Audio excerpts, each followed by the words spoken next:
Nathan's hands trembled as he stared at the scalpel.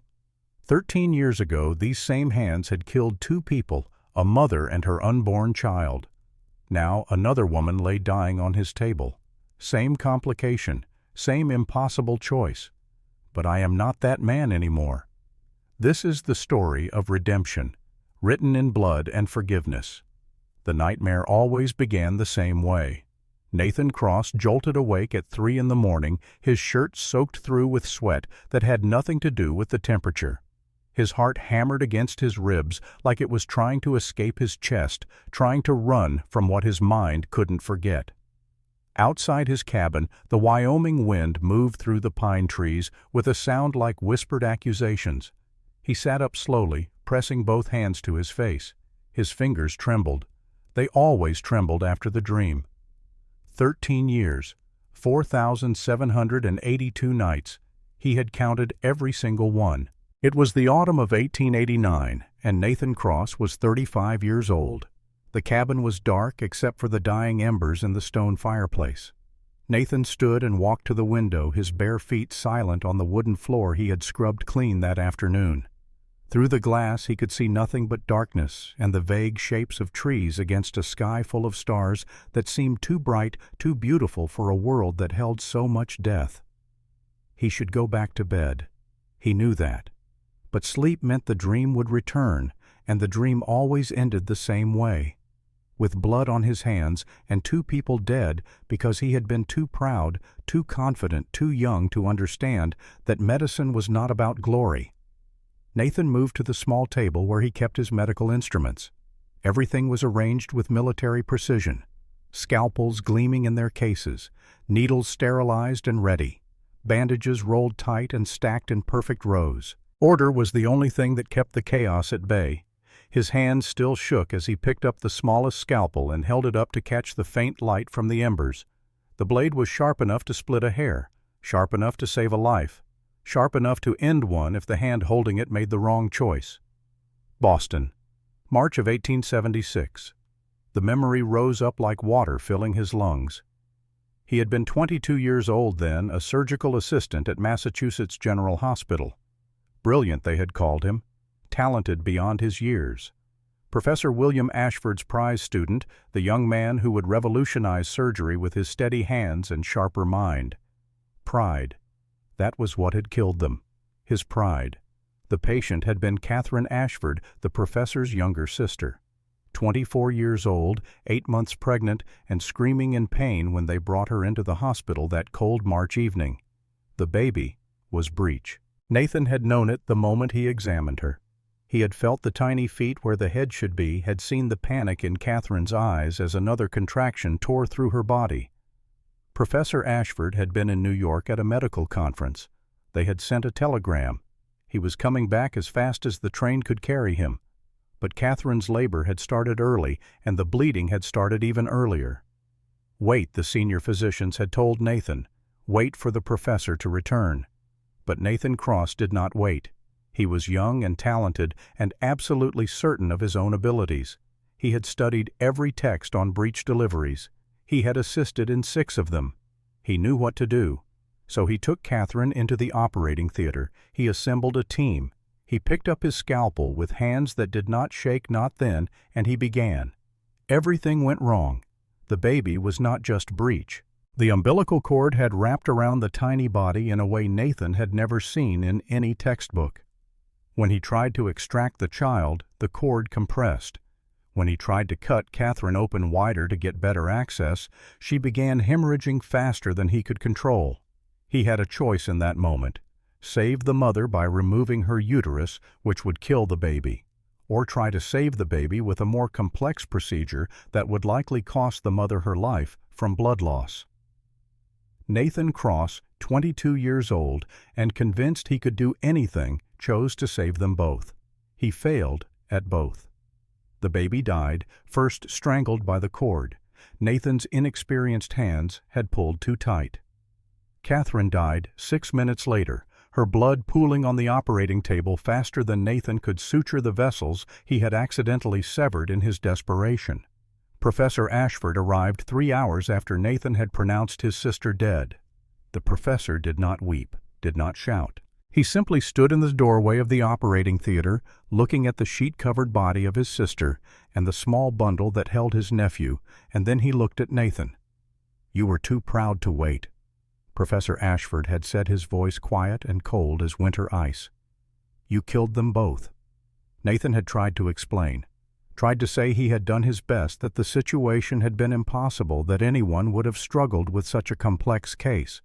But the words died in his throat when he saw Catherine's mother arrive for the viewing. Mrs. Ashford had not been quiet. She had pointed one shaking finger at Nathan across her daughter's coffin and spoken words that Nathan heard every single night in his dreams. "Murderer, God will never forgive you."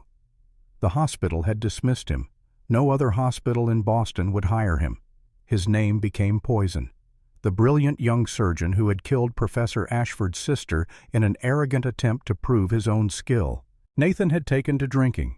6 months after Catherine's death, he had been drunk when he tried to ride his horse through the Boston streets at midnight. The animal had spooked. Nathan had fallen. His head struck cobblestone with enough force to crack his skull. He should have died then. Part of him had wanted to. But Isaac Gray had found him. Isaac Gray, 65 years old, a healer who practiced medicine the old way, with herbs and patience and hands that knew how to mend what modern surgery often destroyed. Isaac had taken Nathan to his small house on the outskirts of Boston and spent 8 months putting him back together. Not just his broken skull, his broken spirit. "Medicine is not about glory, boy," Isaac had told him during one of their long conversations. "It is about serving those society throws away. You want redemption. Earn it with your hands, not your pride." Isaac had taught Nathan everything the medical schools did not. How to listen to a patient's body. How to use herbs that had been healing people for thousands of years before the first doctor ever picked up a scalpel. How to see illness as more than just symptoms to be cut away. And when Nathan had finally healed enough to leave, Isaac had given him 2 gifts, a set of medical instruments that had belonged to Isaac's own teacher, and a single instruction. "Pass it forward, save others like I saved you. Do not do it for glory or redemption, or because you think it will erase what happened. Do it because it is right." Nathan had come to this mountain in Wyoming territory because he could not bear to stay in Boston, where every street corner reminded him of his failure. He had built this cabin with his own hands. He had learned the land, the plants, the animals. He had become what Isaac had been, a healer who served those who had nowhere else to turn. 13 years, 38 deliveries, 36 mothers and babies who lived because Nathan Cross had learned to be careful instead of brilliant. 2 who died because he had arrived too late to help. He never counted Catherine and her baby in those numbers. They belonged to a different man, a dead man.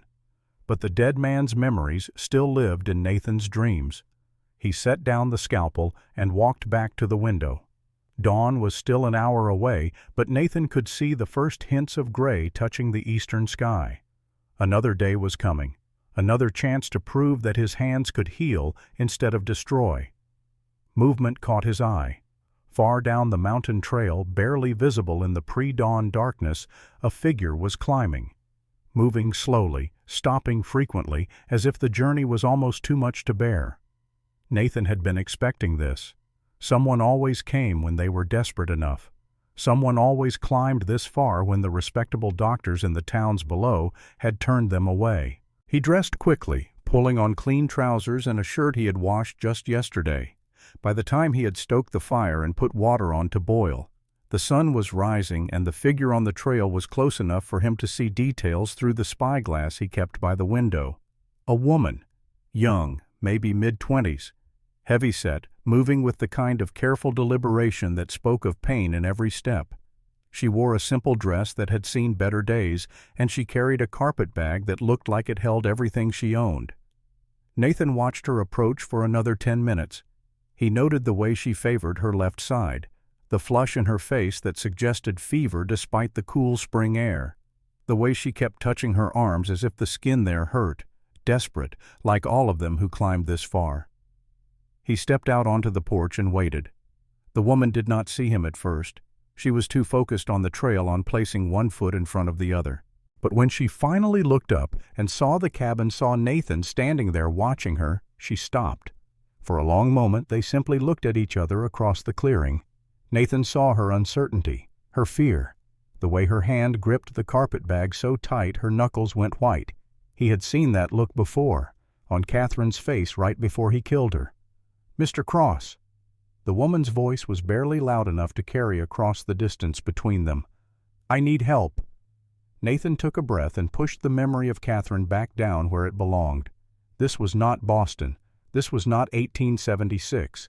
This was now, and this woman was not dead yet. "I can see that," he said, keeping his voice calm and level. "Come inside." The woman climbed the porch steps slowly, still clutching her bag. Up close, Nathan could see more details. The inflammation on her arms where her sleeves had ridden up, the way her face was slightly swollen, the exhaustion in her eyes that went deeper than physical tiredness. She had been suffering for a long time. Nathan held the door open and gestured for her to enter. The cabin was simple but clean. A large main room with the fireplace on one wall, a table for preparing medicines, shelves holding jars of dried herbs and tinctures.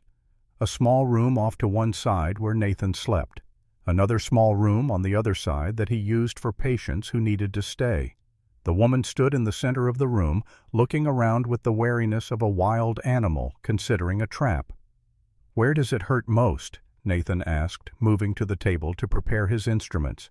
He kept his back to her, giving her space. Some people needed that.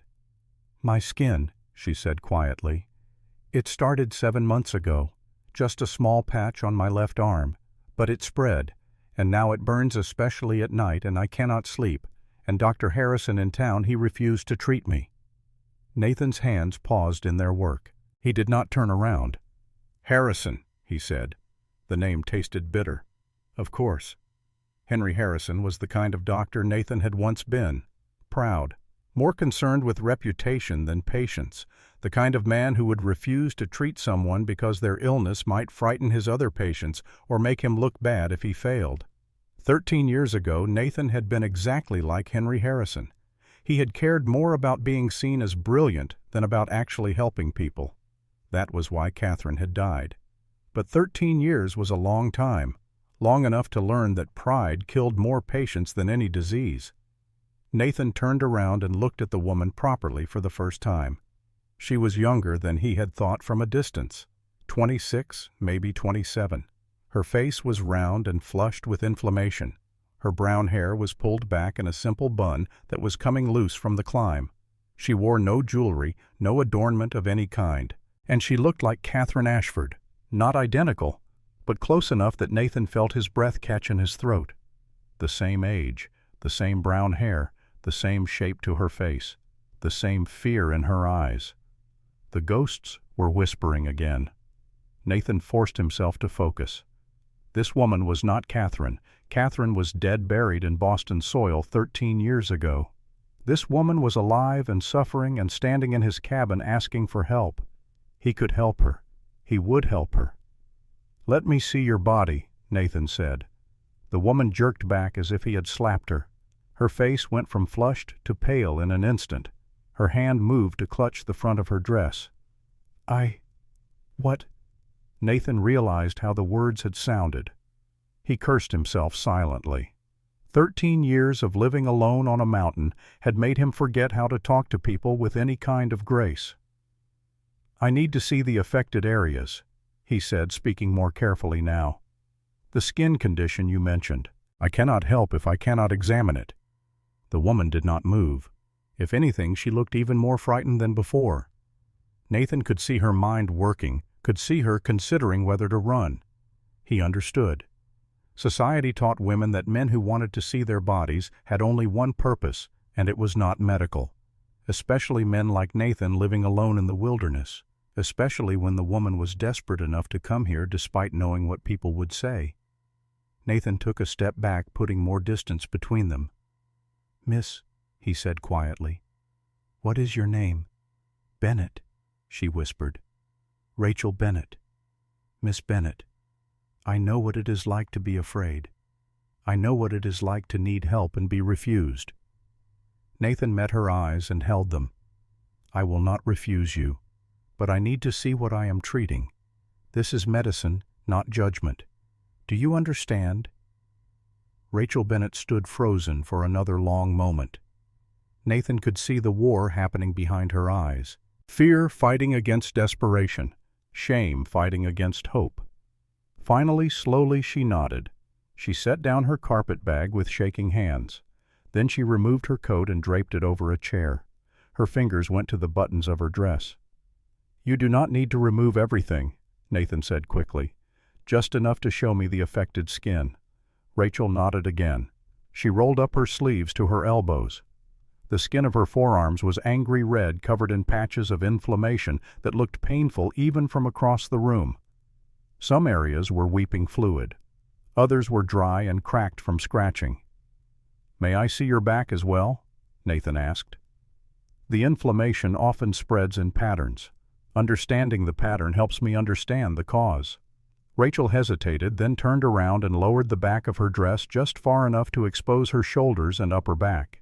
The inflammation was worse there. It spread across her shoulder blades like wings of fire. Nathan stepped closer but did not touch her. Not yet. First he needed to observe. He walked in a slow circle around Rachel, noting every detail. The inflammation was symmetrical. It appeared in roughly the same places on both sides of her body. That ruled out contact with an external irritant. This was coming from inside, from Rachel's own body attacking itself. "When did it start?" Nathan asked, still not touching her. 7 months ago, just after my father died." "Any family history of skin conditions?" "No." "Have you changed your diet recently? Your work, where you live?" "No. Nothing changed except—" Rachel's voice caught. "Except people started avoiding me. They said I might be contagious. They said I brought it on myself by being fat and ugly." There it was. The shame. Nathan had heard it in dozens of patients over the years. The belief that their illness was punishment for some moral failing. That if they had just been better people, better-looking people, more acceptable people, God would not have struck them down. Nathan had believed the same thing about himself for a long time after Catherine died, that her death was divine punishment for his pride. It had taken years to understand that sometimes bad things simply happened, and they were not always about punishment or justice or karma. Sometimes the body just broke, and when it broke because of stress, because of shame, because of the constant weight of being told you were worthless, that was not the patient's fault. That was society's fault. "May I touch your arm?" Nathan asked. "I need to feel the inflammation." Rachel nodded, though she flinched when his fingers made contact with her skin. Nathan's touch was gentle and professional. He pressed lightly on the inflamed areas, noting how the tissue responded. He felt for heat, for fluid buildup, for any sign of infection. His experienced hands read Rachel's body like other men might read a book. "This is not contagious," he said as he worked. "The pattern suggests an autoimmune inflammatory response. Your body is confused. It is attacking itself, likely triggered by severe stress, possibly worsened by dietary factors." He stepped back and met Rachel's eyes. "Miss Bennett, listen to me carefully. This is not punishment. Your body is not diseased because you are fat or ugly or any of the other things people have told you. You have a medical condition. It is treatable, and it is not your fault." Rachel's eyes filled with tears, not from pain, from relief. "Dr. Harrison said," she began. "Dr. Harrison is a fool," Nathan said flatly, "and I say that as someone who used to be exactly like him, proud, afraid, more concerned with how things looked than with actually helping people." He moved to his work table and began selecting herbs from the jars on his shelves. Comfrey for the inflammation, calendula to help the skin heal, chamomile to reduce the immune response. He had treated conditions like this before, not often, but enough times to know what worked. "I can help you," Nathan said as he began mixing the herbs, "but it will take time, months, not days. You will need to stay somewhere you can rest, where you can eat the right foods, where you are not constantly stressed by people telling you that you deserve to be sick." Rachel wiped her eyes with the back of her hand. I have a little money. Maybe I can find a room in another town somewhere no one knows me. You can stay here." The words came out before Nathan had fully thought them through. But once they were spoken, he did not take them back. Rachel stared at him. "Here, but you are. I am. People will say—" "People will always say things," Nathan interrupted. "That is what people do. But their words do not heal your skin.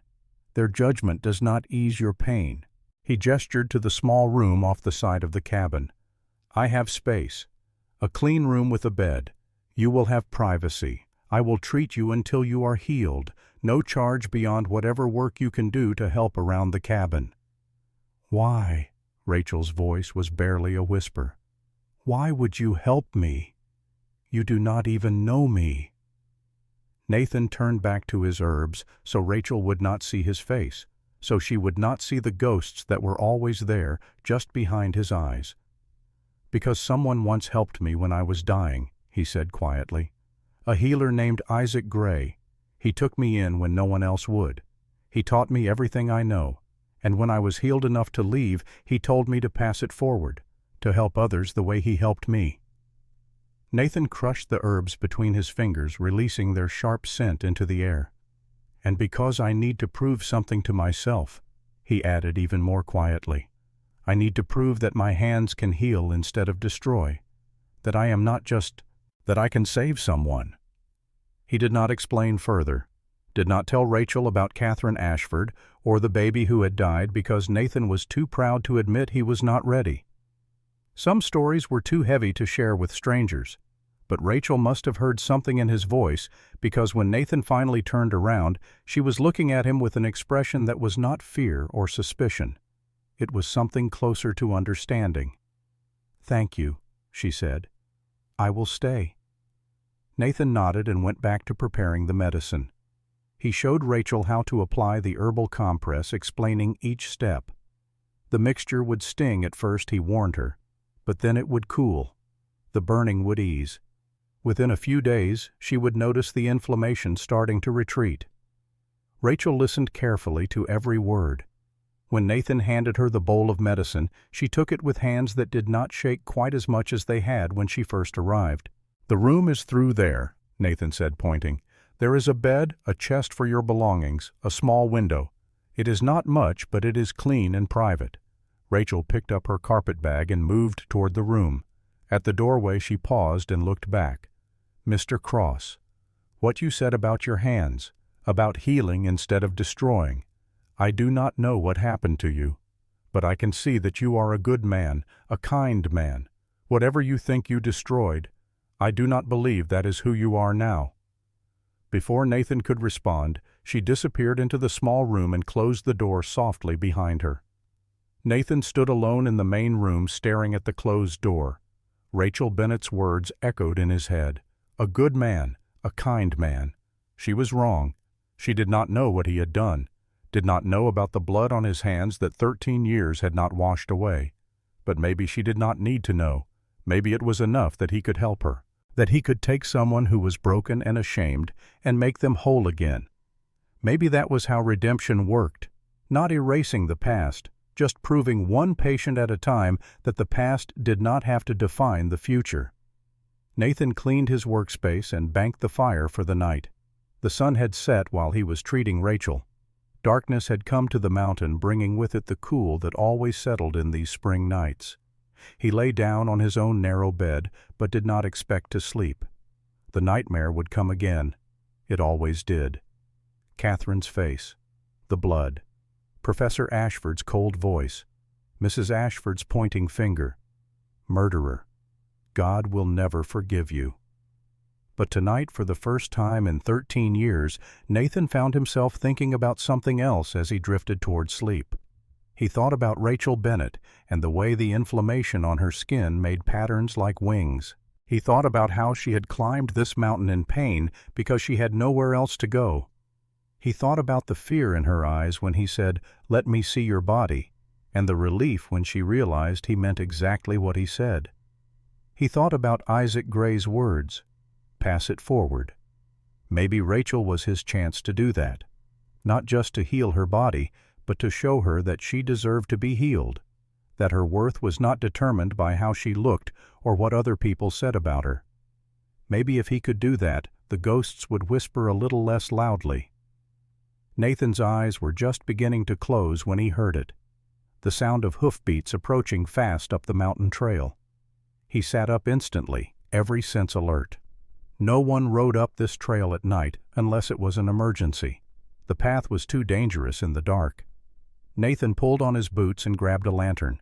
By the time he reached the door, someone was pounding on it hard enough to rattle the frame. He opened the door to find Thomas Miller standing on his porch. Thomas was 28 years old, a rancher who lived at the base of the mountain. Nathan had treated him 5 years ago when Thomas came back from a skirmish with bandits bleeding from a gunshot wound that should have killed him. But Thomas was not bleeding now. He was pale and shaking, and his eyes were wild with panic. "Nathan," Thomas gasped. "It's Sophie. The baby. Something's wrong." Nathan felt his blood turn to ice in his veins. Sophie Miller was Thomas's wife, 8 months pregnant with their first child. "What kind of wrong?" Nathan asked, though he already knew. He could feel it in his bones, could hear the ghosts starting to whisper. "She is in pain, bad pain, and the baby. The midwife in town said the baby is sideways, feet first." Thomas grabbed Nathan's arm. "You have to help her. You have to come now." Breech. The baby was Breech, just like Catherine Ashford's case 13 years ago in Boston. Nathan's hands started to shake. He clenched them into fists so Thomas would not see, but after Thomas left and he closed the door, he held them up in the lamplight and watched them tremble worse than before. "Bring her up tomorrow morning at first light," Nathan said, forcing his voice to stay steady. "I will examine her then." "Tomorrow," Thomas's voice rose. "Tomorrow might be too late. If I ride down the mountain now in the dark, I might be injured, and then I cannot help anyone," Nathan said firmly. "Keep Sophie calm. Keep her lying on her left side. Do not let her push if she feels the urge. Bring her at first light and I will do everything I can." Thomas looked like he wanted to argue, but something in Nathan's face must have convinced him. He nodded once, then turned and ran back to his horse. Nathan stood on the porch and watched Thomas ride back down the mountain, the sound of hoofbeats fading into the darkness. When the night was silent again, Nathan closed the door and leaned his back against it. A breech birth, just like Catherine, just like the case that had destroyed his career and killed 2 people and sent him running to this mountain to hide from his failure. And now, with Rachel Bennett sleeping in the next room with her words about him being a good man still echoing in his head, Nathan was going to have to face the exact same situation again. He moved to the fireplace and stared into the dying embers. Somewhere in his mind he could hear Professor Ashford's voice. "You were too proud to wait. You killed them both." But Nathan was not that man anymore. He had learned. He had changed. He spent 13 years making sure he would never make the same mistake twice. Except now he was going to be tested. Now he was going to have to prove it. Nathan walked to the small table where he kept his most precious possessions. There was a worn medical text that Isaac Gray had given him, a set of surgical instruments that had belonged to Isaac's own teacher, and a photograph old and faded that Nathan had kept hidden in a drawer for 13 years. He took out the photograph and looked at it in the lamplight. Catherine Ashford smiled up at him, frozen forever at 24 years old, beautiful and alive and full of hope that her baby would be born healthy.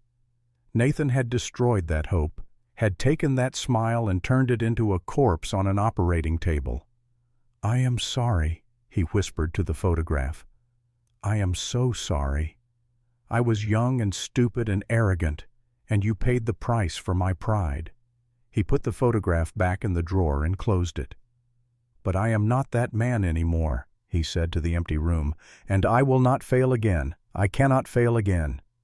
Because if he failed Sophie Miller the way he had failed Catherine Ashford, Nathan knew he would not survive it.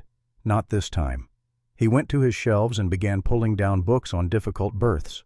He would spend the rest of the night studying, reviewing everything he knew about breech deliveries, making sure he was prepared for every possible complication. He would not be too proud to admit what he did not know.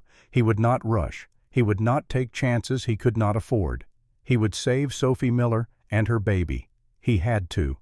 As Nathan opened the first book and began to read by lamplight, he was not aware that Rachel Bennett was awake in the next room, that she had heard Thomas's arrival and Nathan's response, that she had pressed her ear to the door and listened to everything. Rachel lay in her small bed staring at the ceiling and thought about the fear she had heard in Nathan Cross's voice when Thomas mentioned the breech baby. She thought about Nathan's earlier words, "I need to prove that my hands can heal instead of destroy." What had happened to him? What had he destroyed that still haunted him after all these years? Rachel did not know. But she knew fear when she heard it. She had lived with fear for 7 months ever since her skin first began to turn against her. She knew what it felt like to be terrified that you were not good enough, that you would fail, that everyone who said you were worthless might be right. And she knew that Nathan Cross, despite his calm voice and steady hands, was terrified of whatever was coming tomorrow morning. Rachel touched the skin on her arms where Nathan had applied the medicine. The burning had eased just like he said it would. For the first time in months, the pain was bearable. Nathan had done that. In just a few hours, he had given her more relief than she had found in 7 months of suffering. He was a good healer, maybe even a great one. So why was he so afraid of a breech birth? Rachel decided she would find out. And if Nathan Cross needed help, if he needed someone to believe in him the way he had believed in her when he said her illness was not her fault, then she would be that person. It was the least she could do. Outside, the wind picked up, moving through the pines with a sound like distant voices. The temperature dropped. Spring was giving way to summer on the mountain, and the nights were growing shorter. But inside the cabin, 2 people lay awake in the darkness, each thinking about the morning that was coming, each preparing in their own way for a test that would determine more than just whether a baby lived or died. For Nathan, it was a test of whether he had truly learned from his mistakes, whether 13 years of penance had been enough, whether he deserved to call himself a healer, or whether he was still just a killer hiding behind medicine. For Rachel, it was a test of whether she could be strong enough to help someone else when she was still learning to help herself, whether she could look past her own pain and fear to see that the man who had offered her sanctuary was the one who needed it most. The mountain waited. The night passed slowly, and when dawn finally came breaking gray and cold over the Wyoming peaks, Thomas Miller returned with his wife Sophie in a wagon, and the real test began. But that is a story for what comes next. For now, in the last hours before sunrise, Nathan Cross closed his books and sat in the darkness listening to his own heartbeat and wondering if this was the moment he had been running from for 13 years. The moment when he would finally have to prove that Catherine Ashford's death had taught him something worth learning. The moment when his hands would either heal or destroy, and there would be no more running afterward. No more hiding, just the truth of what he had become. Nathan was ready, or at least he told himself he was ready. The ghosts whispered otherwise.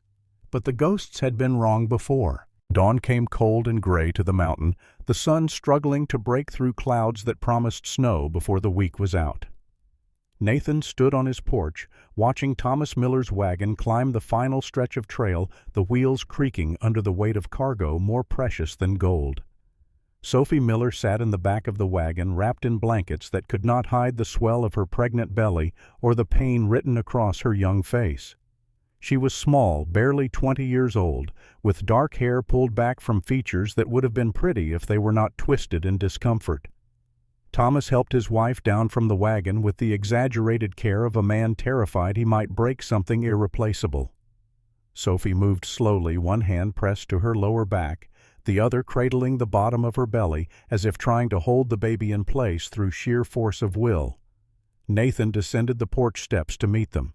He caught the fear in Thomas's eyes, the desperation that came from loving someone more than your own life and knowing you were powerless to protect them. He had seen that look before, on Professor Ashford's face when he realized his sister was dying on Nathan's operating table. "Bring her inside," Nathan said, his voice calm despite the tightness in his chest. Slowly. Let her rest if she needs to. The cabin door opened, and Rachel Bennett emerged, moving with more confidence than she had shown the day before.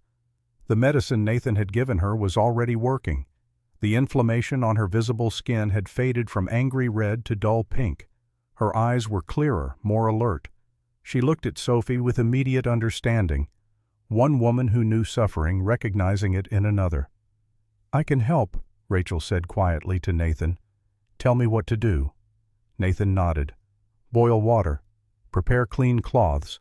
Then stay close. I may need you." Rachel disappeared back into the cabin. Thomas helped Sophie up the steps and into the main room, settling her carefully into the chair nearest the fire. Sophie's breathing was labored, her face pale, except for 2 bright spots of color high on her cheeks. Fever. That was not good. Nathan knelt beside the chair and met Sophie's eyes. "Mrs. Miller, I need to examine you. I need to understand what the baby is doing. It may be uncomfortable, but I will be as gentle as I can. Do you understand?" Sophie nodded. Her voice, when she spoke, was thin with pain. "The midwife in town said the baby is wrong, said she could not help me, said I should pray." "Prayer is good," Nathan said, "but medicine is better. Thomas, help your wife to the bed in that room. Mrs. Bennett will stay with her while I prepare." Thomas led Sophie into the small room where Rachel had slept. Nathan heard the sounds of Sophie settling onto the bed, heard Rachel's voice offering quiet reassurance. Then he heard nothing but his own heartbeat thundering in his ears. A breech birth, the exact situation that had destroyed him 13 years ago. Nathan's hands started to shake. He clenched them into fists and pressed them against the table, forcing them to be still. He could not afford to shake. Not now. Not when 2 lives depended on him being steady. He gathered his instruments, clean cloths, herbal preparations to ease pain and reduce the risk of infection. Everything Isaac Gray had taught him to use when modern medicine failed. Everything Nathan himself had learned in 13 years of treating patients the respectable doctors would not touch. He was not the same man who had killed Catherine Ashford. He was older, more experienced, humbler. He knew his limitations now, knew when to act and when to wait, knew that being smart enough to save someone sometimes meant being smart enough to admit what you did not know. But the ghosts still whispered, too proud. "You killed them both!" Nathan pushed the voices away and entered the small room where Sophie waited. The examination was thorough and careful. Nathan's hands moved over Sophie's swollen belly, feeling for the baby's position. His experienced fingers read the story her body was telling. The baby's head was up near Sophie's ribs. The feet were down toward the birth canal. Classic breech presentation. But there was more. Something that made Nathan's blood run cold. The umbilical cord. He could feel it wrapped around the baby's body in a way that would make delivery extremely dangerous. If the baby descended feet first, the cord could compress, cutting off oxygen. The baby could die before it was fully born. Just like Catherine Ashford's baby. Nathan pulled his hands back and sat very still, forcing his mind to work through the problem logically instead of emotionally. He had 3 options. First, he could try to turn the baby from the outside, manipulating it through Sophie's abdominal wall until the head was down and the feet were up. It was possible. He had done it before. But the success rate was low, and the procedure itself carried risks. If the cord was already wrapped tight, manipulation could make it worse. Second, he could wait and see if the baby turned on its own. Sometimes they did. But Sophie was already in early labor. Her contractions were irregular but present. Waiting meant gambling that the baby would cooperate before it was too late. Third, he could prepare to deliver breech. Guide the baby out feet first, managing the cord as best he could, praying that his hands remembered how to do this without killing anyone. Nathan looked at Sophie's face, at the trust in her eyes that Thomas had placed there, at the fear she was trying to hide beneath a fragile veneer of courage. "The baby is breech," Nathan said, because lying helped no one. "Feet down instead of head down, and the umbilical cord is in a difficult position." Thomas, standing in the doorway, went pale. "Can you fix it? I can try to turn the baby from the outside, but there are risks. If the cord is already tight, manipulation could make things worse. Nathan met Thomas's eyes. Or I can wait, see if the baby turns naturally. Or I can prepare to deliver breech, which is dangerous but sometimes necessary. What do you think I should do? Sophie's voice was steady despite the pain Nathan knew she must be feeling. This was the moment. The choice. The same choice Nathan had faced with Catherine Ashford 13 years ago. Back then he had chosen to be the hero, to attempt the impossible, to prove he could save everyone. Now older and bearing the weight of his failures, Nathan made a different choice. I think we try to turn the baby first, today and tomorrow and the day after if we need to. External manipulation very gentle. If it does not work, if the baby does not turn on its own, then we deliver breech, but we do it carefully, slowly. We do not rush. He looked at Thomas. That means your wife stays here, for as long as it takes, days, maybe weeks. I need to monitor her constantly, watch for any change, be ready if labor progresses. Thomas opened his mouth as if to protest, then closed it. He looked at his wife at the fear and hope mingled on her face, and he nodded. I will bring her things. Food, whatever you need. Bring her things, Nathan agreed. But you need to go back to the ranch. Keep it running. Come visit every few days. Your wife needs you calm, not hovering and terrified. Can you do that? Thomas swallowed hard. Brother, you saved my life 5 years ago when I was bleeding out. I trust you with hers. The word trust hit Nathan like a physical blow. Trust. After Catherine Ashford, after Boston, after 13 years of running, someone still trusted him. The weight of that trust was heavier than any medical instrument Nathan had ever held. I will do everything I can, Nathan said. But Thomas, I need you to understand something. I cannot guarantee success. Breech births are dangerous. Even with the best care, things can go wrong. I will fight for your wife and baby with everything I have, but I need you to know that I might still fail. It was the hardest thing Nathan had ever said, admitting fallibility, admitting that despite all his knowledge and experience, he might not be enough. But it was also the most honest thing he had said in 13 years. Thomas looked at him for a long moment. Then he stepped forward and gripped Nathan's shoulder. You are not God. I do not expect you to be. I just expect you to try. After Thomas left, after the sound of his wagon faded down the mountain trail, Nathan began the real work. He attempted the first external version that afternoon, his hands pressing and manipulating Sophie's belly, while Rachel held Sophie's hand and spoke quietly to distract from the discomfort. The baby did not turn. Nathan tried again the next morning, and again that evening, and again the morning after that. The baby remained stubbornly breech. Rachel watched Nathan work with growing concern. She saw the tension in his shoulders, the way his jaw clenched when the baby refused to cooperate, the shadows under his eyes that suggested he was not sleeping. On the fourth night, Rachel found Nathan sitting alone by the fire long after Sophie had gone to sleep in the small room. He was staring at an old photograph, his face etched with pain so raw it made Rachel's chest ache. "Mr. Cross," she said softly, "are you all right?" Nathan jerked as if she had struck him. He tried to hide the photograph, but Rachel had already seen it. A young woman with dark hair and a gentle smile frozen forever in a moment of happiness. "I am fine," Nathan said, but his voice was hollow. Rachel sat down across from him without asking permission. 4 days in the cabin had taught her that Nathan was not the kind of man who sought comfort, but that did not mean he did not need it. "You are afraid," Rachel said. It was not a question. Nathan was silent for a long moment. Then, as if something inside him finally broke, he began to speak. He told Rachel about Boston, about Catherine Ashford and her baby, about being 22 years old and so certain of his own brilliance that he could not see his own limitations.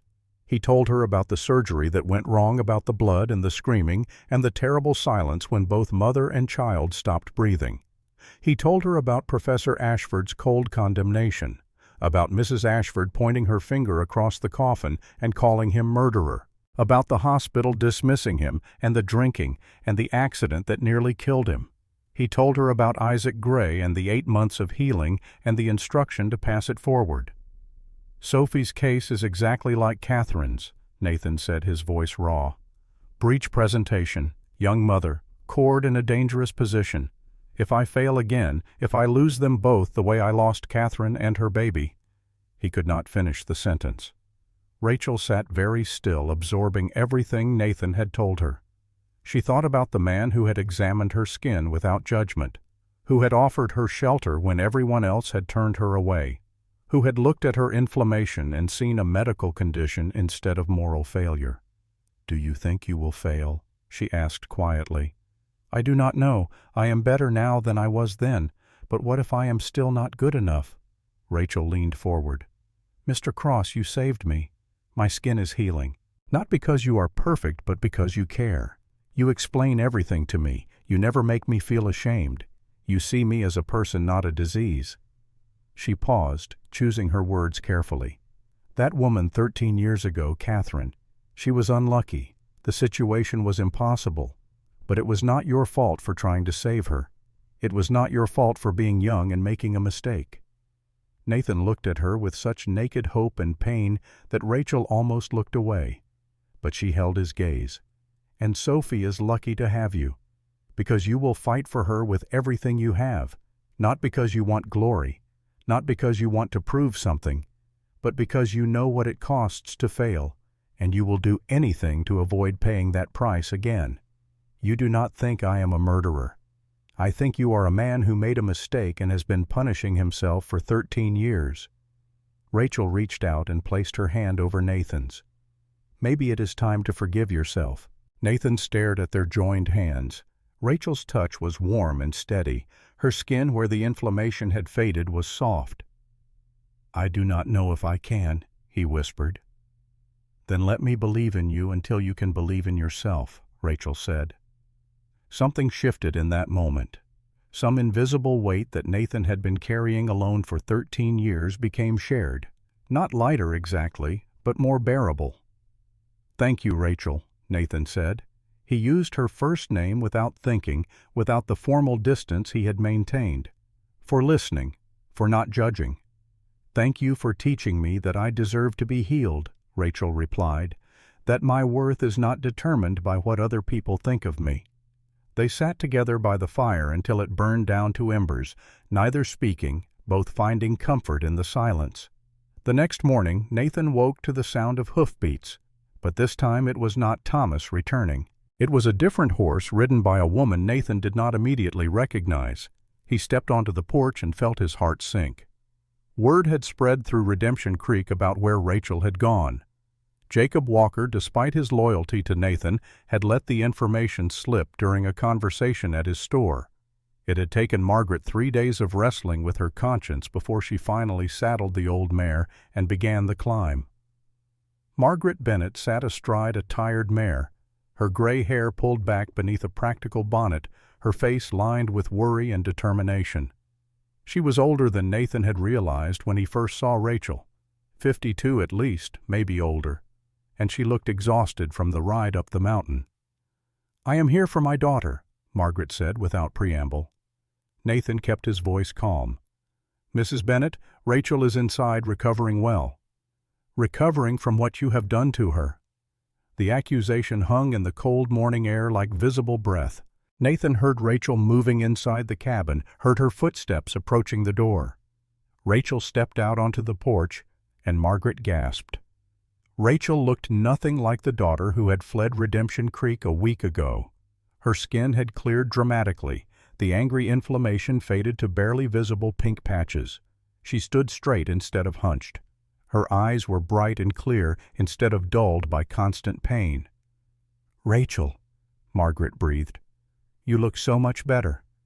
"Mother," Rachel's voice was carefully controlled, "what are you doing here?" "I came to bring you home, to take care of you properly." "You did not take care of me when I needed you," Rachel said, and Nathan heard steel in her voice that had not been there a week ago. "You cared more about what the neighbors would say than about your daughter dying in pain." Margaret flinched as if Rachel had struck her. "I know, I was wrong. I was so wrong, and I have spent every day since you left hating myself for it." She dismounted stiffly, her movements those of someone unaccustomed to long rides. She walked to the base of the porch steps and looked up at her daughter. "Please, Rachel, come home. I will do better. I promise." Rachel looked at her mother for a long moment. Then she shook her head. "Mother, I am home.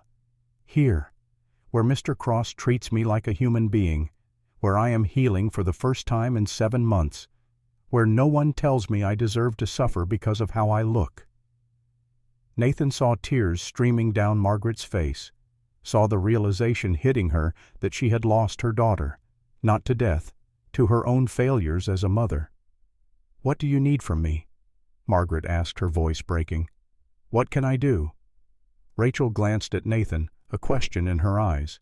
Nathan gave a small nod. The decision was hers to make.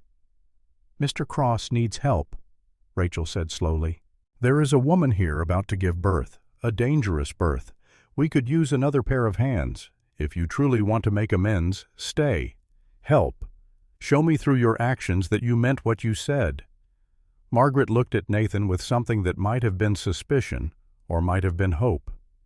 "You would let me stay, even though I came here to take my daughter away." "I would let you stay because your daughter asked me to," Nathan said, "and because she is right. I could use the help." What Nathan did not say was that Margaret reminded him painfully of Mrs. Ashford. The same age, the same silver hair, the same anxious eyes of a mother terrified of losing a child. But this time Nathan had a chance to save the daughter instead of killing her. Margaret stayed. She took the smallest room barely large enough for a bed. She helped Rachel prepare meals according to the dietary requirements Nathan set for Rachel's continued healing. She learned to assist Nathan with Sophie's daily examinations. She proved herself useful and quiet and genuinely repentant. And slowly, carefully, Rachel began to forgive her. Nathan watched the reconciliation between mother and daughter with something that felt like hope. Maybe redemption was possible. Maybe people could change. Maybe the past did not have to poison the future forever. 3 weeks after Sophie arrived at the cabin, the first real snow fell. Heavy flakes that piled up fast, turning the mountain into a landscape of impossible white. The trail down became impassable. They were sealed in until the snow melted or was packed down enough for travel. Nathan knew what this meant. If Sophie went into labor now, there would be no way to get help, no way to summon another doctor if things went wrong. He would be completely alone with a life-or-death situation, just like Boston, just like Catherine. The ghosts whispered louder. 2 days after the snow began, Nathan heard hoofbeats again. Impossible, he thought. No one could ride through that snow. But when he opened the door, there were 5 men on horseback, led by Dr. Henry Harrison. Harrison looked older than Nathan remembered from their last encounter years ago. His face was red from cold and exertion, his expensive coat dusted with snow. Behind him rode Jacob Walker, the owner of Redemption Creek's General Store, and 3 other men Nathan recognized from town. "Mr. Cross," Harrison said, his voice dripping with false civility. "We have come for Miss Bennett." Nathan stepped out onto the porch, closing the door behind him to keep the cold out and the warmth in. "Miss Bennett is being treated here. She is not ready to leave. We have reports that you are keeping women here against their will," Harrison continued. "Unmarried women alone with you in this cabin. It is not proper." Jacob Walker shifted uncomfortably on his horse. "Nathan, people are talking. It does not look right, you understand." Nathan understood perfectly. This was about propriety and reputation and the kind of small-minded cruelty that cared more about appearances than about actual human suffering. The door opened behind Nathan. Margaret Bennett stepped out, her chin raised in defiance that was probably foreign to her nature, but fierce nonetheless. "My daughter is under my supervision," Margaret said. "I am here. I watch over her. Whatever gossip the town is spreading, it is built on lies." Harrison looked genuinely surprised to see Margaret. "Mrs. Bennett, you are here willingly." "More willingly than I have been anywhere in years," Margaret said firmly. Rachel appeared next, standing beside her mother. The contrast between the Rachel who had climbed this mountain a month ago and the Rachel standing here now must have been obvious even to Harrison. Her skin was nearly healed. Her eyes were bright. She stood tall and unashamed. "Dr. Harrison," Rachel said, her voice steady, "I look healed because Mr. Cross treated me when you refused." "I made a professional judgment," Harrison began. "You refused to treat me because I was fat and ugly and might scare your other patients." Rachel's voice cut like a blade. "Do not pretend it was about medicine." Sophie emerged from the cabin, then her pregnant belly unmistakable, even wrapped in shawls. She moved slowly to stand with the other women, forming a line of defiance against the men on horseback. "These people saved my life," Sophie said. "My baby's life. Mr. Cross has done more for us than any doctor in town ever tried to do." Harrison's face was turning an unhealthy shade of red. "This is not about medical care. This is about morality, about maintaining standards." "Your standards nearly killed Rachel," Nathan said quietly. "Your standards would let Sophie die. I do not care about your standards. I care about saving lives." Jacob Walker, who had been silent until now, suddenly spoke up. His voice was rough with emotion. "Nathan, I owe you my life. You pulled me out of that trench at Shiloh when I was bleeding out and everyone else had run. You carried me 2 miles to the field hospital." Nathan had not thought about Shiloh in years. The Civil War felt like another lifetime, another man's memories. But yes, he had saved Jacob Walker during that bloody battle. Had he known it would matter someday like this? "Then trust me now," Nathan said to Jacob. Jacob looked at Harrison, then back at Nathan. Then he turned his horse around. "I am with Nathan," Jacob said. "You all can do what you want." 2 of the other men exchanged glances, then followed Jacob. Harrison was left with only one loyal companion, a man Nathan did not recognize. Harrison's face contorted with rage. "You will regret this, Cross. All of you will. I will report this to the medical board. They will investigate. They will shut you down for practicing without proper credentials." "Let them come," Nathan said. "Let them see what real medicine looks like when it is not poisoned by pride and fear." Harrison yanked his horse's reins and rode off into the snow, his remaining companion following. The sound of hoofbeats faded quickly, muffled by the thick blanket of white. Nathan stood on the porch watching them go, aware that he had just made a powerful enemy. Harrison would follow through on his threat. The medical board would come. Nathan's practice, his refuge, his redemption, everything could be taken away. But he had stood his ground. He had chosen his patience over propriety. And somehow that felt more like victory than any medical success he had ever achieved. The moment of triumph lasted exactly as long as it took for Sophie to cry out in pain. Nathan spun around to see Sophie doubled over, both hands pressed to her belly. Her face had gone white except for 2 spots of hectic color on her cheeks. "The baby," she gasped. "It is coming." Labor. Full labor. And they were trapped on the mountain by snow, with no way to get help, and a baby that was still breech, and a cord that could strangle the infant at any moment. This was it. The test Nathan had been dreading for 13 years. Nathan's hands started to shake. He looked at them, at the tremor that betrayed his fear, and he thought about Catherine Ashford's blood on those same hands.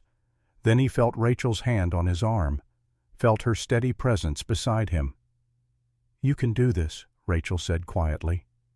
"I believe in you." Nathan took a breath, then another. He forced his hands to be still. "Get her inside," he said, his voice steady now. "Margaret, boil water and prepare the cloths. Rachel, I need you to stay with Sophie. Talk to her. Keep her calm. Jacob, if you are staying, I need you to help me move the bed into better light." They moved with the precision of a well-trained unit. Within minutes, Sophie was settled on the bed in the main room where Nathan could see clearly. Margaret had water boiling. Rachel sat beside Sophie, holding her hand and murmuring reassurance. Jacob stood ready to help however he was needed. Nathan laid out his instruments with hands that did not shake anymore. Scalpels, forceps, clean cloths, herbal preparations to reduce pain and prevent infection. Everything Isaac Gray had taught him. Everything he had learned in 13 years of second chances. He would not fail. He could not fail. Sophie's contractions were coming faster now, harder. Nathan examined her and confirmed what he already knew. The baby was descending, feet first as feared, exactly like Catherine Ashford's baby. But Nathan was not the same man who had killed Catherine. He was older, wiser, humbler. He knew his limitations. He knew when to be bold and when to be patient. And he knew that sometimes the bravest thing a doctor could do was to slow down instead of rushing forward. "Sophie," Nathan said, meeting her terrified eyes. "The baby is coming feet first. I am going to guide it out very carefully. It will hurt. You will want to push hard, but I need you to push only when I tell you. Can you do that?"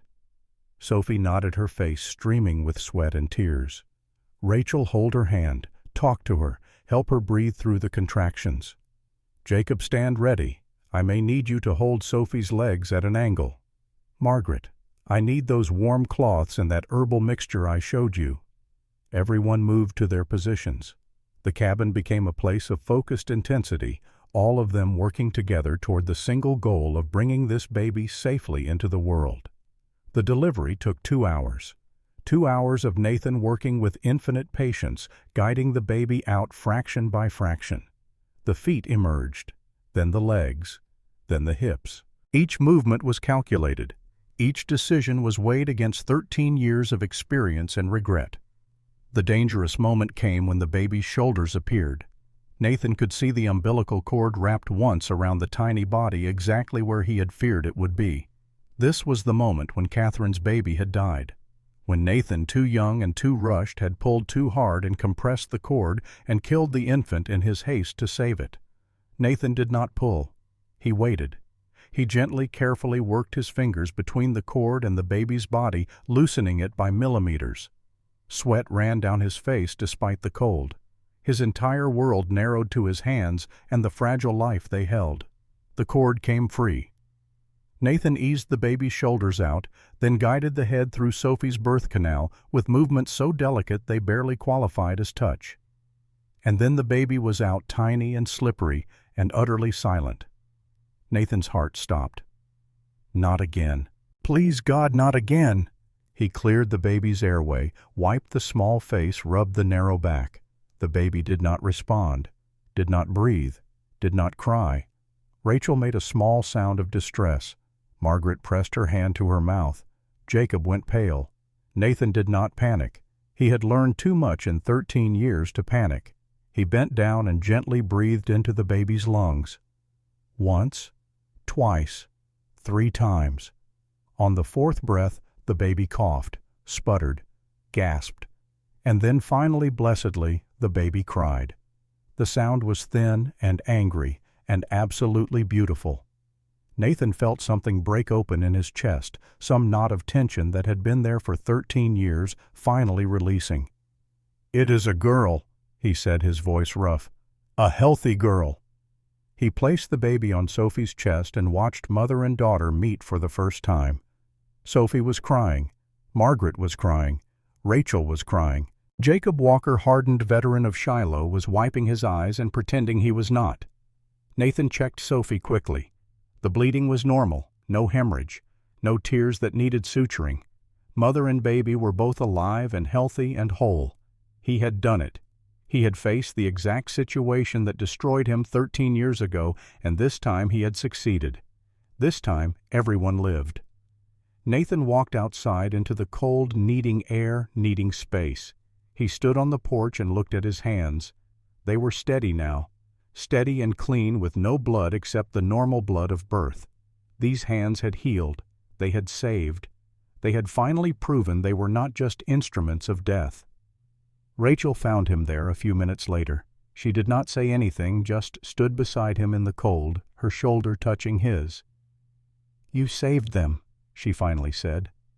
"I was so afraid I would fail again," Nathan admitted, "that I would kill them the way I killed Catherine and her baby. But you did not fail. You learned from your mistake. You were patient when before you would have rushed. You were careful when before you would have been bold." Rachel looked at him. "That is what makes you a great healer. Not that you never make mistakes, but that you learn from them. Nathan felt something he had not felt in 13 years. Not happiness exactly, but something close to peace. "Thank you," he said, "for believing in me when I could not believe in myself." "Thank you for teaching me I am worth saving," Rachel replied. They stood together in the snow, two people who had climbed this mountain seeking mercy and found something better, found the strength to save themselves and each other. Inside the cabin, a baby cried, a healthy cry, a living cry. The letter arrived 2 weeks after Sophie Miller brought her daughter Rose home to the ranch. It came by courier, an official envelope bearing the seal of the Wyoming Territory Medical Board, delivered by a young man who looked nervous about climbing the mountain trail even in weather that had turned mild. Nathan opened the letter standing on his porch, Rachel beside him. Margaret was inside preparing lunch, the smell of bread baking drifting through the open door. The scene was almost domestic, almost peaceful. The letter destroyed that peace in 3 sentences. "The medical board has received complaints regarding your practice of medicine without proper territorial licensing. A representative will arrive within 2 weeks to conduct a full investigation of your methods, credentials, and patient outcomes. Failure to cooperate will result in immediate cessation of all medical activities." It was signed by Dr. William Fletcher, Chief Medical Examiner for Wyoming Territory. Rachel read over Nathan's shoulder. "What does this mean?" "It means Harrison followed through on his threat." Nathan folded the letter carefully, his hands steady despite the cold fear settling in his gut. "They are going to investigate me, review my cases, determine if I should be allowed to continue practicing medicine." "But you saved Sophie. You saved me. You have saved dozens of people over the years." "I also killed 2 people in Boston 13 years ago." Nathan looked at Rachel. "The medical board will find out about that, and when they do, they may decide I am too dangerous to practice, that my past failures outweigh my present successes." Rachel's face went pale. "They cannot shut you down. What about all the people who need you? What about the patients? Harrison and doctors like him refuse to treat." "The board does not care about that. They care about credentials and regulations and making sure no one practices medicine without the proper approvals." Nathan tucked the letter into his pocket. "Which means I have 2 weeks to prepare the best defense of my career." He looked out at the mountain, at the forest of pines and aspens that had been his sanctuary for 13 years. He had come here to hide from judgment. Now judgment was coming to him, and there was nowhere left to run. "I will not hide this time," Nathan said quietly. "I will not run. I will stand and face whatever comes." Rachel took his hand. "Then we face it together." The 2 weeks passed with the speed of water flowing downhill. Nathan prepared everything he could think of to present to the medical board investigator. He organized his patient records into neat files. He compiled testimonials from everyone he had treated successfully. He rehearsed explanations for his methods, his training under Isaac Gray, his 13 years of experience in the wilderness. And he coached Rachel. Because Nathan had realized something during those 2 weeks of preparation. The best way to prove he was not a dangerous charlatan was to show that he could teach, that his knowledge was solid enough to pass on to others, that Rachel Bennett, who had arrived at his cabin a month ago covered in inflammation and shame, could now diagnose and treat conditions with skill that rivaled many licensed physicians. If Rachel could demonstrate competence, it would prove Nathan's methods worked, that he was not practicing quackery but legitimate medicine informed by both modern training and traditional wisdom. Every evening Nathan tested Rachel's knowledge. He described hypothetical patients and asked her to diagnose them. He quizzed her on herbal properties and proper dosages. He had her practice examining Margaret, learning to read the body's signs with hands that were becoming increasingly confident. Rachel absorbed everything with the focused intensity of someone who understood what was at stake. She was not just learning for herself. She was learning to save Nathan from the consequences of saving her. Margaret watched the tutoring sessions with quiet pride. Her daughter, who had been worthless in the eyes of Redemption Creek, was becoming a healer, was becoming someone who could help others instead of being helped. The transformation was more profound than the healing of Rachel's skin. Dr. William Fletcher arrived exactly 2 weeks after his letter, riding up the mountain trail on a sturdy gray horse with saddlebags that clinked with the sound of glass instruments. He was 55 years old, with silver hair and sharp eyes that missed nothing. His face was weathered but intelligent, the face of a man who had seen much and judged carefully.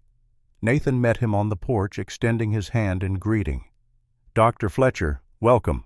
I have prepared everything you requested in your letter." Fletcher dismounted and shook Nathan's hand with a grip that was firm but not aggressive. "Mr. Cross, I appreciate your cooperation. This does not have to be adversarial. I am here to understand your practice, not to destroy it." "I understand. Please come inside. I have coffee and a clean workspace for your examination." Fletcher followed Nathan into the cabin. His eyes swept the interior, taking in the organized shelves of medicines, the clean instruments laid out in sterile rows, the detailed records stacked neatly on the table. Whatever he had been expecting, this clearly was not it. "You keep good records," Fletcher observed, picking up one of the patient files. "My teacher, Isaac Gray, taught me that documentation is half of good medicine. If you cannot remember what you did and why you did it, you cannot learn from your mistakes or replicate your successes." Fletcher nodded and began his investigation. For 2 days he worked through Nathan's records. He interviewed Sophie Miller, who brought baby Rose up the mountain to show the investigator the healthy child who would have died without Nathan's skill. He examined Rachel's nearly healed skin and compared it to the detailed notes Nathan had kept of her treatment. He spoke with Margaret about her observations of Nathan's methods. He even rode down to Redemption Creek to interview other patients Nathan had treated over the years. On the evening of the second day, Fletcher sat across from Nathan at the table and opened a file Nathan had been dreading. "I found a reference in your records to Boston, to Massachusetts General Hospital, so I sent a telegram to confirm." Fletcher looked at Nathan with eyes that revealed nothing. "You were dismissed from that hospital 13 years ago after a patient death during surgery, Catherine Ashford and her infant son. You were the attending surgeon despite being only a surgical assistant at the time." Nathan's hands clenched under the table where Fletcher could not see them. This was it, the moment when his past caught up to his present. "Yes," Nathan said quietly. "That is accurate. You performed a breech delivery without proper supervision. Both mother and child died due to complications you failed to manage." "Yes." Fletcher was silent for a long moment. "Why did you not mention this in your initial correspondence?" "Because I was ashamed," Nathan said. "Because for 13 years I have been trying to prove that those deaths do not define me, that I learned from my mistakes, that I am a better healer now than I was then. Are you?" The question hung in the air like smoke. Nathan met Fletcher's eyes and did not look away. "Yes, I am better now. Not because I am smarter or more skilled with my hands, but because I am humbler. I know my limitations. I know when to act and when to wait. I know that being a good doctor sometimes means admitting what you do not know." Nathan leaned forward. "Dr. Fletcher, I cannot change what happened in Boston. I killed 2 people because I was too proud to wait for help. That is a weight I will carry until I die. But I can make sure I never make that mistake again. And I have not. In 13 years and 38 deliveries, I have lost only 2 patients, and both times it was because I arrived too late to save them, not because I acted too rashly." Fletcher wrote something in his notebook. His expression remained neutral. "Tell me about Sophie Miller's delivery." Nathan described the case in detail. The breech presentation, the wrapped cord, the decision not to rush, the careful patient delivery that took 2 hours because Nathan refused to risk pulling too hard. "It was exactly the same situation as Catherine Ashford's case," Nathan said. "Same presentation, same complications. 13 years ago I failed. This time I succeeded. Not because I was lucky, because I learned." Fletcher closed his notebook and stood up. "I need to see your apprentice, Miss Bennett." Rachel had been waiting in the small side room practicing the examination techniques Nathan had taught her. She emerged, now her face calm, despite the nervousness Nathan knew she must be feeling. "Miss Bennett," Fletcher said, "Mr. Cross claims he has been training you in medical practice. Is this accurate?" "Yes, sir. He has taught me diagnosis treatment, and most importantly, how to see patients as whole people rather than just collections of symptoms." Fletcher pulled out a chair and gestured for Rachel to sit. "I am going to describe a patient to you. I want you to tell me what you would do." He described a young girl 8 years old with severe skin inflammation, ostracized by her community, parents desperate for help but finding only judgment from local doctors. Rachel listened carefully, then took a breath and began to speak. "First, I would examine the skin to determine if the inflammation is infectious or autoimmune. The pattern of distribution matters. Symmetrical patches suggest internal triggers rather than external contact." She continued describing exactly how she would take a patient history, what questions she would ask about diet and stress and family dynamics, how she would prepare herbal treatments to reduce inflammation, how she would address not just the physical symptoms but the emotional trauma of being rejected by the community. "Because illness does not exist in isolation from how we are treated," Rachel said. "If a child believes she is being punished for being bad, her body will respond to that shame. Healing has to address both the physical and the emotional." Fletcher was silent when Rachel finished. Then he asked, "Where did you learn this approach?" "From my own experience," Rachel said quietly. "I was that child, older but the same, covered in inflammation, told I deserved it because of how I looked. Mr. Cross was the first person to tell me it was not my fault, that my body was just confused, not evil, that I deserved to be healed." She met Fletcher's eyes. "He taught me that the most important part of medicine is not the herbs or the techniques. It is seeing the humanity in people everyone else has decided to throw away." Fletcher stood and walked to the window, looking out at the mountain landscape. He was quiet for so long that Nathan began to fear the worst. Finally, Fletcher turned around. "Mr. Cross, I came here expecting to find a dangerous quack preying on desperate people. I expected to find unsanitary conditions, reckless methods, and patients harmed by ignorance masquerading as medicine." Nathan braced himself for the condemnation he had been expecting for 2 weeks. "Instead," Fletcher continued, "I found a competent healer using sound methods to treat conditions that conventional medicine often ignores or dismisses. Your techniques are unconventional but effective.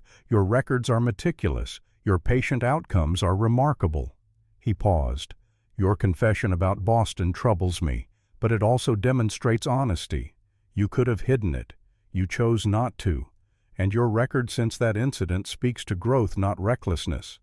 Nathan felt hope flaring in his chest, dangerous and bright. "I will recommend to the board that you be granted an official medical license for Wyoming Territory," Fletcher said, "on one condition. Anything. You must train apprentices. Pass on your knowledge. Medicine needs more people who approach it the way you and Miss Bennett do. With skill, yes, but also with compassion. With the understanding that patients are people, not just cases to be solved." Nathan could barely speak. "You will license me. I will recommend it, yes. The final decision rests with the full board, but my recommendation carries significant weight." Fletcher turned to Rachel. "And Miss Bennett, if you are willing to study formally and pass a certification examination, I will recommend you be granted apprentice status. You have the aptitude, and more importantly, the heart for this work." Rachel pressed her hand to her mouth, tears streaming down her face. Margaret, standing in the doorway, was crying too. "There will be requirements," Fletcher continued. "You must maintain records, submit to periodic reviews, follow established protocols for dangerous procedures. But I see no reason why you cannot continue your practice here serving the patients who need you most." After Fletcher left the next morning riding down the mountain with promises to submit his report within the week, Nathan stood on his porch and tried to process what had just happened. 13 years of hiding. 13 years of believing he was beyond redemption. And now, with a single recommendation, he had been given legitimacy. Official recognition that he was a healer, not a killer. Rachel found him there, staring at the forest. "You did it," she said. You proved you learned from your mistakes. We did it, Nathan corrected. Your testimony convinced him as much as anything I said, showing that I could teach that my methods worked well enough to pass on to someone else. Rachel moved to stand beside him. What happens now? Now you study. Fletcher said the apprentice examination would be held in Cheyenne in 3 months. You need to be ready. Will you help me prepare? Nathan smiled, the expression still feeling strange on a face that had forgotten how to make it for so many years. Every day until you are ready. 3 months passed in a blur of study and preparation. Nathan tested Rachel, relentlessly pushing her to understand not just the how of medicine but the why. They treated patients who continued to climb the mountain, seeking help, each case becoming a teaching opportunity. Margaret transformed the cabin's small garden into a proper medicinal herb plot, learning the properties of each plant so she could help prepare the remedies Nathan prescribed. The cabin became a true clinic, a place where healing happened, not despite the lack of conventional resources, but because of the care and attention lavished on each patient. Jacob Walker visited regularly, bringing supplies and news from Redemption Creek.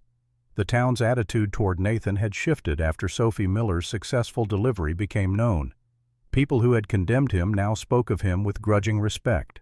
Some even admitted they wished they had someone like Nathan available when conventional doctors failed them.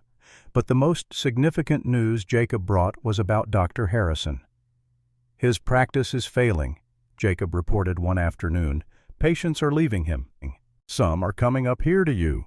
Others are traveling to doctors in other towns. Harrison's pride cost him too much. He cannot admit he was wrong about you, but people see the truth anyway. Nathan felt no satisfaction in Harrison's downfall, only a kind of sad recognition that pride destroyed doctors as surely as it destroyed patients. Harrison had become what Nathan could have been if he had not learned humility from failure. 2 weeks before Rachel's examination, Harrison himself appeared at the cabin. He rode up alone, looking older and more tired than Nathan remembered. His expensive coat was threadbare at the cuffs. His face was lined with bitterness and defeat. Nathan met him on the porch, but did not invite him inside. "Dr. Harrison, what brings you here?" Harrison dismounted stiffly. "I am leaving Redemption Creek, going back east. My practice here is finished." "I am sorry to hear that." Harrison laughed, but there was no humor in it. "No, you are not. You won. You took my patients, my reputation, everything." "I did not take anything," Nathan said quietly. "You lost them when you refused to help people who needed you, when you cared more about your reputation than about actually healing." Harrison looked at him with eyes that held something like desperation. "Were you never afraid? Afraid of failing? Afraid of what people would say if you tried and lost?" Nathan thought about Catherine Ashford, about 13 years of nightmares and guilt, about the fear that had nearly paralyzed him when Sophie Miller went into labor. "I am afraid every single day," Nathan said. "Afraid I will fail again like I did in Boston. Afraid I will make a mistake that costs someone their life. Afraid that I am not good enough, smart enough, skilled enough." He met Harrison's eyes. "But I do not let that fear stop me from trying. That is the difference between us, Harrison. You let fear make you cruel. I let it make me careful." Harrison was silent for a long time. When he finally spoke, his voice was barely above a whisper. "I could have been a good doctor. I had the training, the knowledge, but I was so afraid of being wrong that I became worthless." "It is not too late," Nathan said. "You could start over, learn to care more about helping people than about being right." But Harrison shook his head. "Yes, it is. For me it is too late. I spent too many years being the man I am. I do not know how to be anyone else." He remounted his horse and rode away without looking back. Nathan watched him go, feeling something that was not quite pity, but was not triumph either. Just a kind of sad understanding that some people could not escape the prisons they built for themselves. Rachel came to stand beside Nathan. "Do you think he will be all right?" "I think he will survive. Whether he will find peace or happiness I cannot say. That is his choice to make." The day of Rachel's examination arrived cold and clear. Nathan, Rachel, and Margaret made the journey to Cheyenne together, traveling in a wagon Jacob had loaned them for the occasion. The territorial capital was busy and loud after the quiet of the mountain, full of people and noise that made Rachel flinch. But when she entered the examination room where 3 doctors waited, including Dr. Fletcher, Rachel's nervousness disappeared. She had prepared for this moment for 3 months. She was ready. The examination lasted 4 hours. The doctors presented Rachel with written cases to diagnose. They had her examine an actor pretending to be a patient with various symptoms. They questioned her on herbal properties, proper hygiene treatment protocols, and medical ethics. And at the end, they asked her the question that mattered most. "Miss Bennett, why do you want to become a healer?" Rachel took a breath and spoke from her heart. "Because I know what it feels like to be seen as less than human because of how my body looks. I know what it feels like to beg for help and be refused because helping me might damage someone's reputation. I know what it feels like to believe you deserve to suffer." She paused, gathering her thoughts. "My teacher, Mr. Cross, showed me that healing is not just about curing disease. It is about seeing people's worth when the entire world tells them they are worthless. It is about treating the whole person, body and spirit, not just cutting away symptoms." Rachel met the eyes of each examiner in turn. "I want to become a healer so I can be for others what Mr. Cross was for me. Someone who sees them. Someone who helps without judgment. Someone who understands that illness is not punishment and patients are not problems to be solved, but people to be served." The room was silent when she finished. Dr. Fletcher wrote something in his notebook. The other 2 examiners exchanged glances. Then Fletcher looked up and smiled. "Thank you, Miss Bennett. We will send our decision by post within the week." The week that followed was torture. Rachel tried to stay busy helping Nathan with patients working in the garden, studying texts she had already memorized. But the waiting gnawed at her the fear that she had not been good enough, that the examiners had seen through her to the frightened woman who had climbed the mountain 4 months ago.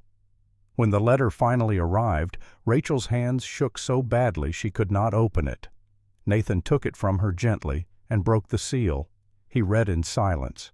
Rachel watched his face, trying to read his expression, her heart pounding so hard she thought it might break her ribs. Then Nathan looked up, and he was smiling. Really smiling, with a joy Rachel had never seen on his face before. "You passed. Rachel, you passed. You are officially a certified medical apprentice of Wyoming Territory." Rachel burst into tears. Nathan pulled her into his arms, holding her while she cried with relief and pride and joy. Margaret joined them, wrapping her arms around her daughter, all 3 of them standing together in the cabin that had become home. "I am so proud of you," Margaret whispered. "My daughter a healer. I never imagined this was possible." "Neither did I," Rachel said, wiping her eyes. 4 months ago I climbed this mountain thinking I would probably die here. Instead, I found a new life." She pulled back and looked at Nathan. "Thank you for everything, for seeing me when I was invisible, for healing me when I was broken, for teaching me I could be more than what the world told me I was." Nathan touched her cheek gently. "You taught me something too, Rachel. You taught me that redemption is possible, that the past does not have to define the future, that sometimes the people we save end up saving us right back." Something shifted in that moment. The air between them became charged with awareness. Rachel saw Nathan truly for the first time, not as her savior or her teacher, but as a man. A good man, damaged but healing, carrying scars that matched her own. And Nathan saw Rachel not as a patient or a student, but as a woman. Strong and brave and beautiful in ways that had nothing to do with her body and everything to do with her spirit. "Rachel," Nathan said quietly, "I need to tell you something." But before he could continue, Margaret cleared her throat delicately. "I think I will go check the garden. Take my time. Perhaps an hour or so." She left with a knowing smile, closing the door softly behind her. Nathan and Rachel stood alone in the cabin, the late afternoon sun streaming through the windows, painting everything gold. "I do not know how to say this," Nathan began. I have spent 13 years believing I did not deserve happiness, that I should live alone as penance for my mistakes, that caring for someone loving someone would be a betrayal of Catherine Ashford and her baby. He took Rachel's hands in his. But you changed that. You showed me that I am allowed to forgive myself, that I am allowed to build a future instead of just endlessly atoning for the past. Nathan took a breath. Rachel, I do not know when it happened. When you stopped being my patient and became my partner. When I stopped seeing you as someone who needed saving and started seeing you as someone I could not imagine living without. But somewhere along the way, I fell in love with you. Rachel felt tears streaming down her face again, but these were different tears. Happy tears. I fell in love with you too. I think it started when you first looked at my skin and saw a medical condition instead of a moral failure. When you treated me like a person instead of a problem. I have loved you since then, I think. I was just too afraid to admit it. Are you afraid now? No. I am not afraid of anything anymore. Not with you beside me. Nathan pulled her close and kissed her. It was gentle and careful and full of hope, the kiss of two people who had both believed they were beyond such simple joys and were finding out they were wrong. When they finally pulled apart, Nathan said, "Will you stay? Not as a patient or a student, but as my partner, in medicine and in life." "Yes," Rachel said. "Yes to all of it. To building a life together. To healing people together. To passing forward what we have learned." They stood together in the cabin as the sun set, two people who had climbed a mountain seeking mercy and found something infinitely better. Found redemption, yes, but also found love, purpose, and the understanding that broken things could be mended if given enough care and time. 18 months later, on a spring morning when the mountain was covered in wildflowers and the aspens were putting out new leaves, Nathan Cross and Rachel Bennett were married in a simple ceremony at the cabin. Margaret stood as witness along with Sophie and Thomas Miller, who brought baby Rose dressed in a gown Rachel had sewn. Jacob Walker attended along with a dozen other patients whose lives Nathan and Rachel had saved or improved over the years. Dr. Fletcher traveled from Cheyenne to officiate, using the authority granted to territorial medical examiners to perform marriages in remote locations. It was not a large wedding or a fancy one, but it was full of love and joy and the kind of deep satisfaction that came from building something good out of broken pieces. After the ceremony, after the guests had eaten and celebrated and finally departed down the mountain, Nathan and Rachel stood on their porch watching the sun set over the Wyoming peaks. "Do you ever think about Boston?" Rachel asked quietly. "About Catherine Ashford?" "Every day," Nathan admitted. "But it does not hurt the way it used to. The guilt is still there. I do not think it will ever completely leave, but now when I remember Catherine, I also remember Sophie and all the others we have saved together. The balance is not even maybe. One death is not erased by one life saved, but the scales are tipping the right direction." Rachel rested her head on his shoulder. "I am proud of you, of who you have become, of who you chose to be despite what happened." Nathan kissed the top of her head. "I am proud of you too, of the healer you have become, the teacher you are to the new apprentices we are training." They had taken on 2 more students in the past months. A young man who had been partially paralyzed by a riding accident and told he would never work again. A widow who needed a way to support herself and had always been good with healing herbs. Both were learning slowly but surely the art of medicine practiced with compassion. "This is what Isaac Gray meant by passing it forward," Nathan said. "Not just saving lives, but teaching others to save lives. Creating a legacy that extends beyond ourselves." "Speaking of legacy," Rachel said, her voice carefully casual, "I have something to tell you." Nathan looked at her, seeing the mix of nervousness and excitement in her eyes. "What is it?" Rachel took his hand and placed it on her belly, which had begun to swell with a curve that was not inflammation this time, but new life. "I am pregnant. About 3 months along, I think. I wanted to be sure before I told you." Nathan stood absolutely still, his hand on Rachel's belly, his mind trying to process what she had just said. A baby, Their baby, a child who would grow up on this mountain learning to heal, learning to see people's worth regardless of what society said about them. "Are you happy?" Rachel asked, suddenly uncertain. "I know we did not plan this. I know it is soon after the wedding and we have so much work to do and—" Nathan pulled her into his arms and held her so tight she squeaked in protest. "I am terrified," he said honestly. "Terrified I will fail as a father the way I failed Catherine. Terrified I will not be good enough. Terrified this child will pay the price for my mistakes." He pulled back just enough to look into Rachel's eyes. "But I am also happier than I have been in 13 years. Happier than I thought I deserved to be. We are going to have a child, Rachel. A child who will grow up knowing they are loved and valued and worthy regardless of what the world says." Rachel kissed him, tasting salt from tears she did not know she was crying. "We will do this together. Raise this child together. Teach them to be healers like us. Teach them to see the humanity in everyone." They stood together on the porch as darkness fell and the stars emerged one by one over the mountain. Inside the cabin a fire burned warm and bright. The shelves held medicines that would heal. The table held books full of knowledge waiting to be passed on. The small rooms held beds for patients who would climb this trail seeking help and find it without judgment. This was Nathan's legacy now. Not the brilliant surgeon he had been in Boston, not the killer who had failed Catherine Ashford, but the healer who had learned from his mistakes. The teacher who passed forward the kindness Isaac Gray had shown him. The husband who had found love when he thought he deserved only loneliness. The father who would soon hold a child and teach them that broken things could be mended.